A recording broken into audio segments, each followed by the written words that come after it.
السلام علیکم ورحمۃ اللہ وبرکاتہ۔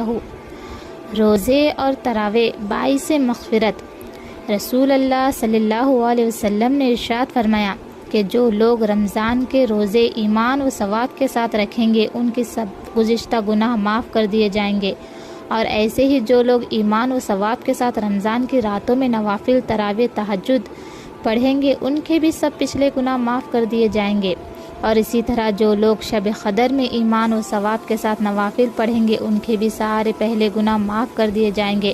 صحیح بخاری۔ رسول اللہ صلی اللہ علیہ وسلم نے ارشاد فرمایا کہ جو شخص قصداً بلا کسی غرض کے ایک دن بھی رمضان کے روزے کو چھوڑ دے، غیر رمضان کا روزہ چاہے تمام عمر کے روزے رکھے، اس کا بدلہ نہیں ہو سکتا۔